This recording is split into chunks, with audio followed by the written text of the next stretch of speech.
Hello दोस्तों, हमने last class में जो स्टडी किया था मैटर की डेफिनेशन और फिजिकल नेचर ऑफ मैटर। ठीक है, ये दो चीजें मेजरली हमने डिस्कस करी थी। और उसके बाद मैंने देखा कि आपके दो कमेंट आए हुए हैं, किसी स्टूडेंट ने वो करे हैं। ठीक है, तो पहले मैं उनका जवाब दे देता हूं। पहले कमेंट में जो पूछा है, उन्होंने ये पूछा है कि ये जो सनलाइट होती है क्या ये मैटर है? तो आंसर होगा नहीं, सनलाइट मैटर नहीं है। क्यों? वैसे तो अगर आप इसमें थोड़ा सा कॉन्ट्राडिक्शन है, उसकी एक्सप्लेनेशन आप हायर क्लासेस में पढ़ेंगे, बट आपके लेवल पे आंसर होगा sunlight is not a matter. उसके कुछ कैरेक्टर हैं, वो हायर क्लासेस में डिस्कस होंगे। अभी आपको मैं आंसर बता रहा हूं, नो। क्यों? क्योंकि वैसे तो मैटर के अंदर जो सनलाइट होती है, सनलाइट में क्या होते हैं, फोटोन नाम के पार्टिकल्स होते हैं, बट फोटोन नाम के जो पार्टिकल्स हैं उनका मास नहीं होता। और इससे भी बड़ा आंसर जो है कि आपकी जो लाइट होती है वो स्पेस को ऑक्यूपाई नहीं करती। इस रीजन की वजह से हम सनलाइट को मैटर कंसीडर नहीं करते। ठीक है दोस्तों। दूसरा क्वेश्चन उन्होंने पूछा था कि जो आपकी लकड़ी है, जो आपकी वुड है, क्या वुड के अंदर स्पेस नहीं होता? वुड जो है उस पर अगर आप वाटर को ड्रॉप करेंगे तो वाटर को वो एब्जॉर्ब क्यों कर लेती है? पहली बात कि मैंने उस पॉइंट में बिल्कुल ये नहीं बोला कि आपकी वुड में स्पेस नहीं होता। वो मैंने आपको एग्जांपल लिया था क्योंकि आपकी बुक में मुझे आपको एक पॉइंट सिखाना था कि मैटर जो है वो पार्टिकल से मिलके बना है। कॉन्टिन्यूअस बॉडी का मतलब मैं ये कहना चाह रहा था कि एक ऐसी बॉडी जिसमें बिल्कुल भी कहीं पर कोई जगह ना हो, जिसमें कहीं भी कोई भी जगह ना हो, जहां पे आपकी सॉल्युबिलिटी दिखाई ना दे, जहां पे आपके पार्टिकल एक दूसरे में डिसॉल्व होते हुए दिखाई ना दे, वो क्या करेगा? अगर इसमें इसके और एग्जांपल्स बताऊं, कॉन्ट्राडिक्शंस, तो क्या है कि आपका पानी के अंदर चीनी या नमक घुल गई थी, बट क्या लकड़ी पे आप पानी चीनी को घोल सकते हैं? Is it practically possible? क्या उसको जब आप पानी में डाल रहे थे लकड़ी को, तो पानी का लेवल क्या हो रहा है? इंक्रीज हो रहा है। बट जब नमक और चीनी को डाल रहा हूं तो पानी का लेवल इंक्रीज नहीं हो रहा है। तो मैंने वो जो एग्जांपल लिया था वो आपको ये बताने के लिए लिया था कि आपके मैटर बिल्कुल कॉन्टिन्यूअस बॉडी की तरह नहीं होते, उनके बीच में क्या होता है? स्पेस। और ये बात फैक्ट है कि आपके क्या होते हैं, इस बात के बाद ही हमें ये पता चला कि लकड़ी भी क्या करती है, वाटर को क्या कर लेती है, थोड़ा अपने ऊपर एब्जॉर्ब कर लेती है। इसका मतलब कहीं ना कहीं किसी सॉलिड बॉडी के अंदर भी थोड़ा बहुत तो गैप होता होगा। इसका मतलब सॉलिड स्ट्रक्चर भी कहीं ना कहीं पार्टिकल से मिलके बने होंगे। मेरा एक्सप्लेनेशन ये था, लकड़ी का एग्जांपल जो मैंने लिया था वो आपको समझाने के लिए कि मैटर एकदम कॉन्टिन्यूअस स्ट्रक्चर नहीं होते हैं। मैटर क्या होते हैं? आपके पार्टिकल से मिलके बने हैं। और उसी से ये जस्टिफाई हुआ कि जो वुड है, वुड के पार्टिकल बेशक बहुत कॉम्पैक्ट हैं, बहुत सॉलिड हैं, बट उनके बीच में भी थोड़ा थोड़ा सा क्या है? गैप। इसीलिए क्योंकि वो छोटे छोटे पार्टिकल से मिलके बना है।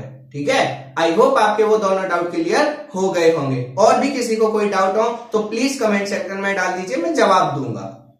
ठीक है, अब यहां पे देखते हैं आज की जो हमारी हेडिंग है। आज की हेडिंग है characteristics of particles of matter. हम ये तो जान चुके हैं कि मैटर किससे मिलकर बना है दोस्तों? पार्टिकल से। ये हमने सीख लिया। अब हमें क्या सीखना है कि जो मैटर के पार्टिकल्स हैं, जो मैटर पार्टिकल से मिलकर बना है, उन पार्टिकल के कैरेक्टरिस्टिक्स मतलब गुणधर्म, मतलब उसकी आदतें हैं। अगर मैं नेचर की और कैरेक्टरिस्टिक्स की थोड़ी बात करूं, अभी आपके लेवल पे आप दोनों को सिमिलर मान लीजिए, वैसे अलग है। कैरेक्टरिस्टिक्स का मतलब हो जाएगा वो कैसे कैरेक्टर रिप्रेजेंट करता है, कैसी चीजें आपको दिखाता है, उसके अंदर की चीजें क्या हैं। जब उनको आप करते हैं स्टडी तो उसको हम क्या कहते हैं? कैरेक्टरिस्टिक्स। तो यहां पे क्या बोला है कि मैटर के जो पार्टिकल्स हैं, जो मैटर पार्टिकल से मिलकर बना है, उनके कैरेक्टरिस्टिक्स क्या क्या होते हैं। और ये क्वेश्चन आपका एग्जाम में पूछ लिया जाता है direct, right the characteristics of particles of matter. ठीक है, तो मैंने ये लिख रखे हैं 3 कैरेक्टरिस्टिक्स होते हैं। कितने होते हैं दोस्तों? 3। पहला, particles of matter have space between them. ये हम कल ऑलरेडी डिस्कस कर चुके हैं, बट फिर भी मैं एक बार आपको बता दूंगा कि मैटर के पार्टिकल्स के बीच में क्या होता है? स्पेस होता है। पहला पॉइंट। दूसरा, पार्टिकल्स ऑफ मैटर के जो पार्टिकल्स है वो लगातार क्या करते रहते हैं? मूव करते रहते हैं। लगातार वो किस में होते हैं? मोशन में। दूसरी प्रॉपर्टी या दूसरे कैरेक्टर। तीसरे character, particles of matter attract each other. ठीक है, particles of matter attract each other. ये तीन आपके कैरेक्टर हैं किसके, जो आपके मैटर के पार्टिकल्स होते हैं उनके। तो ये तीनों आप अपनी कॉपी में नोट डाउन कर लीजिए, ठीक है। अब मैं वन बाय वन इनको क्या करता हूं, एक्सप्लेन करता हूं, आपको चीजें समझाता हूं, ठीक है। वैसे तो इसमें कोई खास नहीं है, इस वाले पॉइंट को ऑलरेडी हम बहुत ज्यादा डिस्कस कर चुके हैं, ठीक है। बट फिर भी एक बार डिस्कस करना बनता है, क्योंकि अगर किसी का कोई क्वेरी हो, कोई दिमाग में क्वेश्चन हो, तो शायद यहां से वो जनरेट होगा तो मैं आंसर दे पाऊंगा, ठीक है। तो सबसे पहले हम स्टडी कर रहे हैं particles of matter have space between them, कि जो मैटर के पार्टिकल्स होते हैं उनके बीच में क्या होता है दोस्तों, स्पेस होता है। उनके बीच में क्या होता है दोस्तों, स्पेस होता है। तो आइए जरा स्टडी करते हैं। Particles of matter space between them, इस बात को अगर आपसे कोई पूछे, ये तो आपने बात लिख दी, बट आपको कोई इससे कहे कि इसको जरा प्रूफ करके बताइए, मैं आपकी बात क्यों मानूं कि इसके बीच में स्पेस है, तो आप जवाब देंगे बड़ा सिंपली और बहुत प्यारा सा कि सर एक मैटर दूसरे मैटर में क्या हो जाता है, डिसॉल्व हो जाता है। एक मैटर दूसरे मैटर में क्या हो जाता है, डिसॉल्व हो जाता है।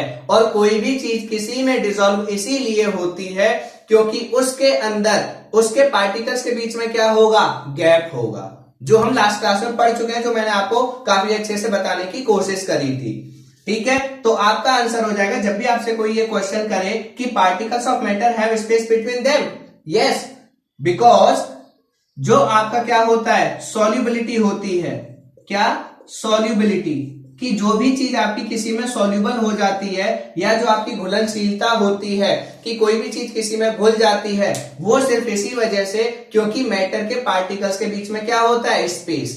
अगर मैटर के पार्टिकल्स के बीच में स्पेस नहीं होगा तो कभी भी कोई चीज किसी के अंदर डिसॉल्व नहीं हो सकती, डिसॉल्व नहीं हो सकती। और अगर ऐसा नहीं हो सकता तो जो आपका नींबू पानी है वो नींबू पानी कभी नहीं बनेगा। उसमें नींबू जब आप डालोगे उसका रस वो अलग दिखाई देगा, पानी अलग दिखाई देगा, जो आपने क्या डाला है, चीनी, वो अलग दिखाई देगी, काला नमक अलग दिखाई देगा। बट ऐसा तो नहीं होता, वो सारे एक दूसरे में क्या हो जाते हैं, मिक्स हो जाते हैं। क्यों मिक्स हो जाते हैं, क्योंकि जो आपने वाटर लिया है, वाटर के पार्टिकल्स के बीच में क्या है, स्पेस, और उस स्पेस में वो सारी चीजें क्या चली जाती हैं, उस स्पेस के अंदर वो चली जाती हैं, और इसीलिए वो उसमें क्या हो जाती हैं, सॉल्यूबल। तो हमें इस बात का पता कि मैटर के बीच में, आपके मैटर के जो पार्टिकल्स हैं उनके बीच में स्पेस होता है, इस बात का एक स्ट्रांगली एविडेंस है।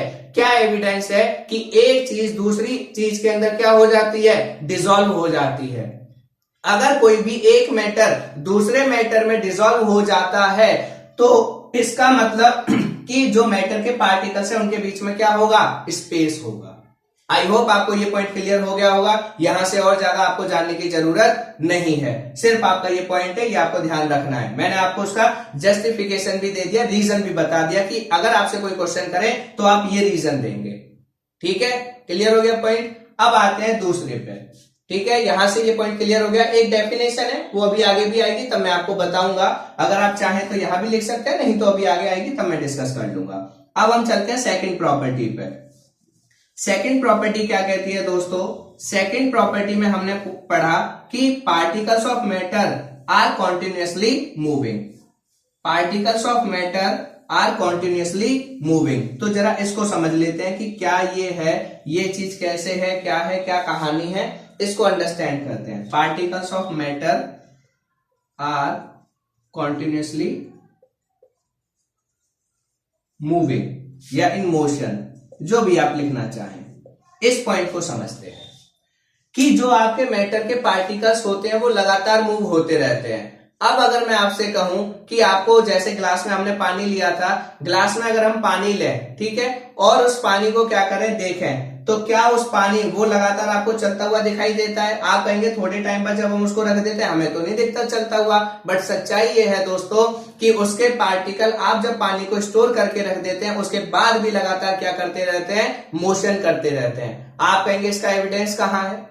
इसका एविडेंस है माइक्रोस्कोप से जब आप वाटर की ड्रॉपलेट को देखोगे तो लगातार वो आपको क्या करती हुई दिखाई देती हैं, मोशन करती हुई दिखाई देती हैं लगातार, वो कभी भी स्टॉप नहीं होती।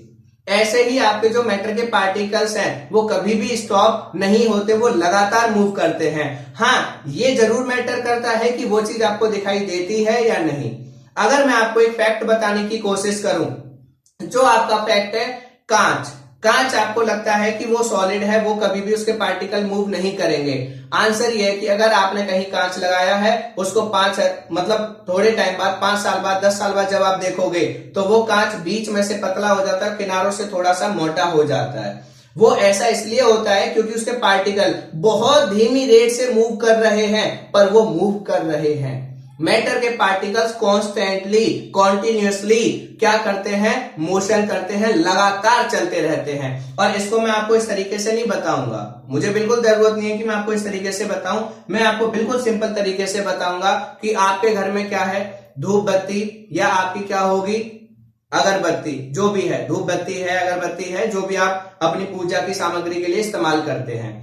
अब जो आप इस्तेमाल करते हैं उसको जब आप क्या करते हैं, वो जली हुई नहीं होती, तो क्या उसकी खुशबू आपको दूर तक आ जाती है? नहीं, उसको आपको क्या करना पड़ता है, पास लाना पड़ता है, या आपको उसके पास जाना पड़ता है, तब आप उसकी स्मेल आती है। बट जैसे ही आप उसको जला देते हैं, उसकी स्मेल क्या हो जाती है, हर तरफ फैल जाती है। ऐसा क्यों हुआ? खाना जो बन रहा है किसी आपके पड़ोस में या कहीं दूर खाना बन रहा है और उसकी स्मेल आपको बहुत दूर से इतने आपके पास तक आ जाती है, कैसे? क्योंकि जो उसके पार्टिकल्स हैं वो लगातार क्या कर रहे हैं, मोशन कर रहे हैं।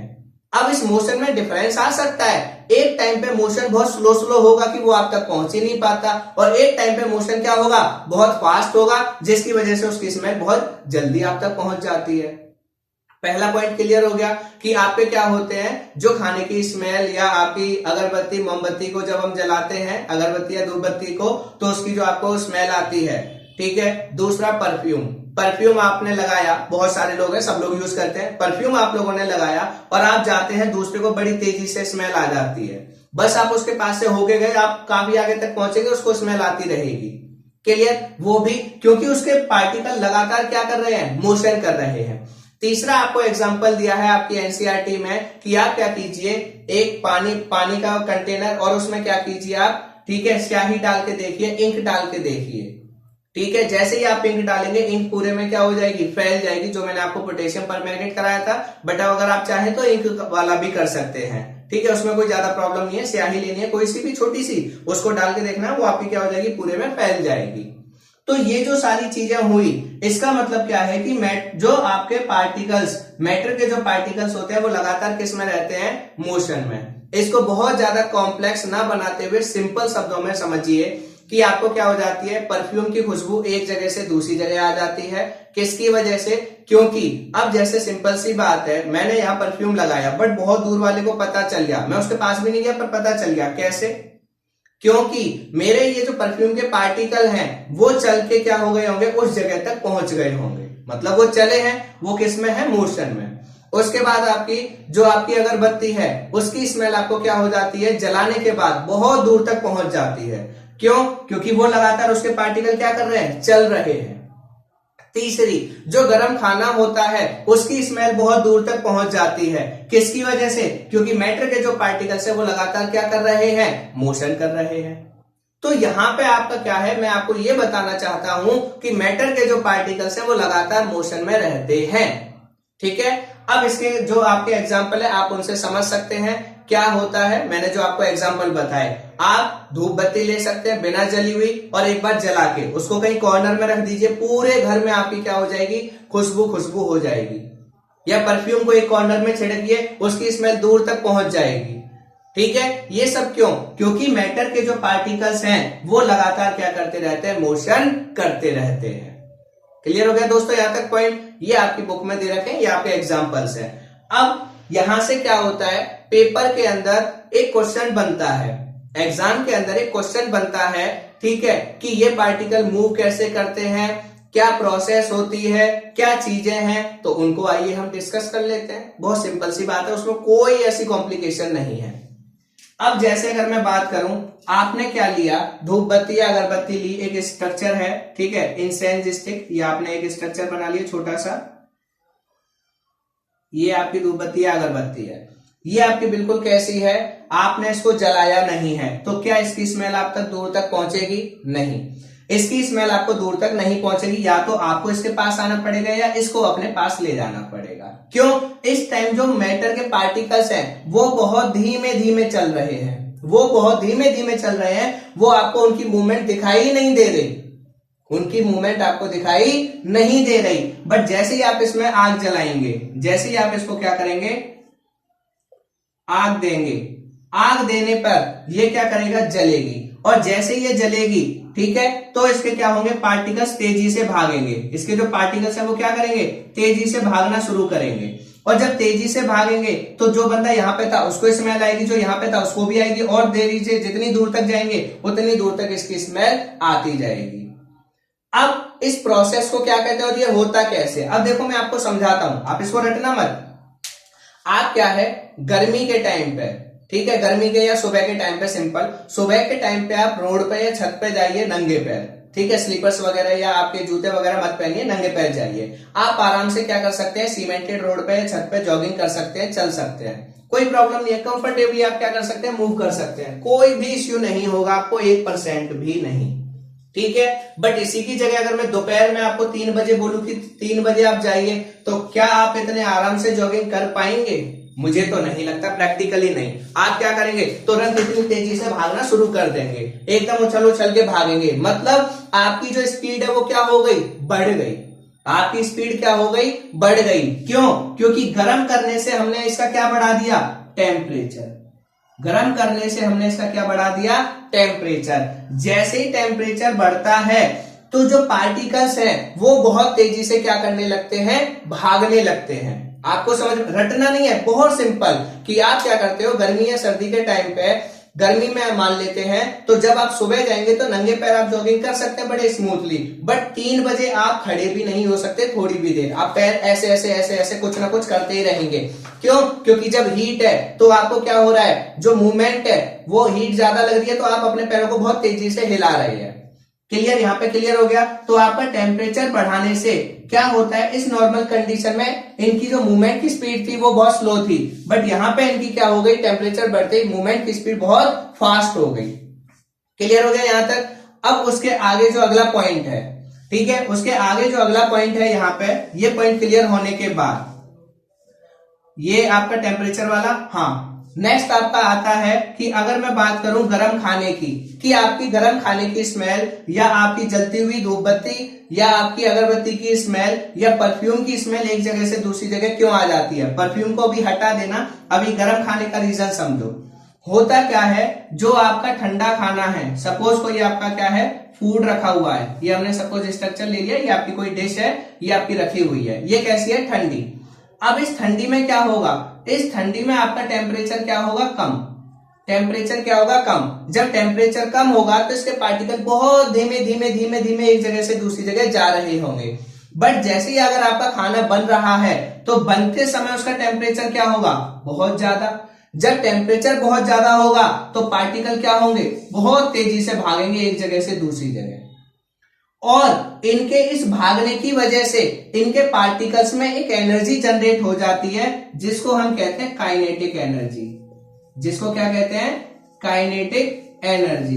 अब काइनेटिक एनर्जी क्या होती है, कुछ नहीं, बहुत सिंपल सी बात, energy produce due to motion. Energy produce due to motion. Motion या फिर आपका मूविंग, ठीक है, जो भी आप लिखना चाहो, मोशन का मतलब होता है मूविंग।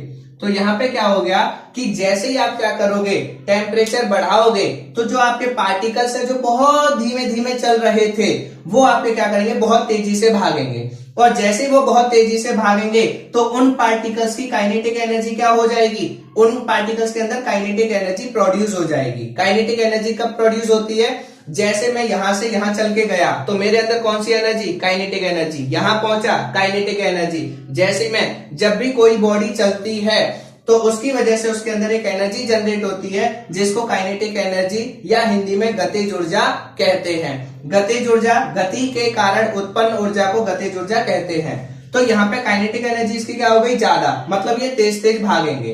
अब स्मेल हम तक क्यों आती है, क्योंकि हमारे पास तक क्या होती है, हवा तो हर जगह पे है, एयर हर जगह पे है, तो आपकी क्या होती है, हवा में ये जो पार्टिकल्स हैं, ये जो आपके खाने के पार्टिकल्स हैं या धूपबत्ती के पार्टिकल्स हैं, ये किसके साथ मिल जाते हैं, एयर के पार्टिकल्स के साथ, ठीक है, एयर्स पार्टिकल्स किसके साथ मिल जाते हैं, एयर के जो पार्टिकल्स हैं। जो हवा के ये पार्टिकल्स हैं इनमें जाके ये क्या हो जाते हैं, घुल जाते हैं। ठीक है, और जब आपके ये इनमें घुल जाते हैं तो क्या होगी, ये भी पार्टिकल्स हवा के, जहां जहां हवा जाएगी उसके साथ ये पार्टिकल्स जाएंगे, जहां जहां हवा जाएगी ये पार्टिकल्स, और उस हवा के, वो हवा जिसकी नाक के सामने से होती हुई जाएगी, उन सबको उसकी स्मेल या खुशबू आ जाएगी।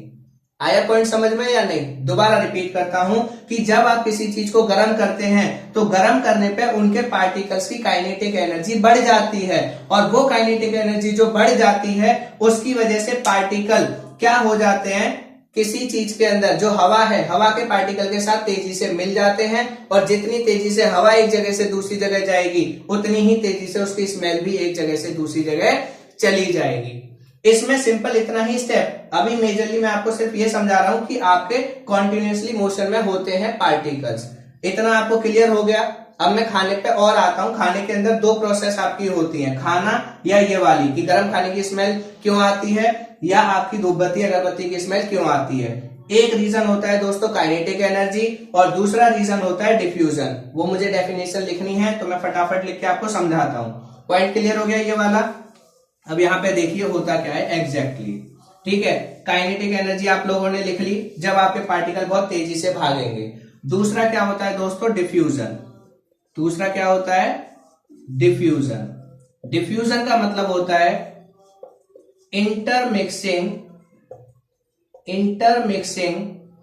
Of two different types of matter. जब आपका एक तरीके का मैटर दूसरे तरीके के मैटर के साथ क्या हो जाता है, मिक्स हो जाता है। जैसे यहां पे आप देखना, ये आपका क्या था, खाना था। ठीक है, ये आपकी क्या थी, हवा थी। ये आपकी क्या थी, हवा थी। एयर जो है वो खुद में एक मैटर है, और फूड पार्टिकल, क्या, फूड पार्टिकल, खाना जो है वो भी खुद में एक मैटर है अलग। ये दोनों मैटर आपस में क्या हो जाते हैं, मिक्स हो जाते हैं। ये दोनों आपस में क्या हो जाते हैं, मिक्स हो जाते हैं। और जैसे ही मिक्स होंगे तो ये क्या होंगे, हवा के साथ बह के जाएंगे। जहां तक हवा जाएगी वहां तक आपको उसकी स्मेल भी आ जाएगी। तो आंसर क्या हुआ कि जब आपका जो गर्म खाना होता है, या धूपबत्ती गर्म होती है, अगरबत्ती जो गर्म होती है, उस गर्म होने की वजह से उनका टेम्परेचर क्या हो जाता है दोस्तों, बढ़ जाता है। उनका टेम्परेचर क्या हो जाता है, बढ़ जाता है। और टेम्परेचर बढ़ने की वजह से जो फूड पार्टिकल है उनकी स्पीड या उनकी मोशन की स्पीड क्या हो जाती है, बढ़ जाती है, और वो एयर के पार्टिकल के साथ बहुत तेजी से घुल जाते हैं, और जहां पे हवा जाएगी वहां पे वो उसकी स्मेल को भी लेके चले जाते हैं। तो जब भी आप आंसर लिखें, अगर बहुत अच्छा आंसर लिखना चाहते हैं तो आपके दो वर्ड आंसर में जरूर आने चाहिए, एक डिफ्यूजन और दूसरा काइनेटिक एनर्जी। ठीक है, टेम्परेचर तो आएगा ही आएगा, डिफ्यूजन, काइनेटिक एनर्जी। ठीक है, नहीं तो आप सिंपल लिख सकते हैं कि जब गर्म जो खाना होता है उसका टेम्परेचर क्या होता है, ज्यादा, तो उसके पार्टिकल बहुत तेजी से भागते हैं, और वो हवा के पार्टिकल के साथ बहुत तेजी से मिक्स हो जाते हैं, जिसकी वजह से जहां तक हवा जाती है उसकी स्मेल आ जाती है। ये तो हुआ बिल्कुल लेमन लैंग्वेज का आंसर। कोई दिक्कत नहीं है, आंसर लिखना है, बट अगर बहुत अच्छा लिखना चाहते हो, ज्यादा अच्छा, तो आंसर लिख सकते हो, hot food has the higher temperature, so the particles has the higher kinetic energy and they diffuse with the air or aroma particle very rapidly, so we feel smell to the up to large area or up to large distance। हो गया answer खत्म। अगर आपने ये तीनों word लिख दिए, आपका इस क्वेश्चन में कोई भी मार्क्स नहीं काट सकता। ये पॉइंट आपको ध्यान रखना है। एक पॉइंट और बस लास्ट, उसके बाद क्लियर। जो ये डिफ्यूजन होता है ना दोस्तों, जैसे जैसे टेम्परेचर बढ़ाते जाओगे, अगर कोई चीज आपकी नहीं घुल रही तो टेम्परेचर बढ़ाने पे वो और जल्दी घुलने लगेगी। जैसे आपने देखा होगा, पानी में चीनी घुलनी बंद हो गई तो उसको गर्म कीजिए, उस पानी को, उसमें चीनी और घुल जाएगी, और गर्म कीजिए और घुल जाएगी। तो टेम्परेचर बढ़ाने पे दोस्तों काइनेटिक एनर्जी बढ़ती है। ये रिलेशन लिख लीजिए, यहां पे मैं शॉर्ट में लिख रहा हूं। ठीक है, kinetic energy increase, temperature increases. ये रिलेशन लिख लेना, कॉपी में जरूरी है। जैसे जैसे टेम्परेचर बढ़ाओगे काइनेटिक एनर्जी बढ़ेगी। दूसरा डिफ्यूजन। डिफ्यूजन क्या होता है, जब एक चीज, एक मैटर दूसरे में घुलता है, ये भी टेम्परेचर बढ़ाने पे क्या होता है दोस्तों, बढ़ता है। ये भी क्या होता है, ये रिलेशन और लिख लेना। थोड़ी दिक्कत हो रही होगी देखने में, बट ये दोनों सेम है। काइनेटिक एनर्जी बढ़ती है टेम्परेचर के साथ, ये इंक्रीमेंट का, और डिफ्यूजन भी बढ़ता है एनर्जी के साथ, सॉरी टेम्परेचर के साथ। ठीक है, ये रिलेशन है, ये आपको याद रखना है। बाकी जो थर्ड प्रॉपर्टी है और आपकी जो क्वेरीज है, और प्लीज इन टेक्स्ट के जो क्वेश्चन है उनको करिएगा, अब आपसे सारे क्वेश्चन बन जाएंगे। ठीक है, क्लियर? और जो भी डाउट हो प्लीज कमेंट सेक्शन में डालिए। वीडियो अच्छी लगी हो तो लाइक कीजिएगा, शेयर कीजिएगा और चैनल को सब्सक्राइब कीजिएगा। Thank you.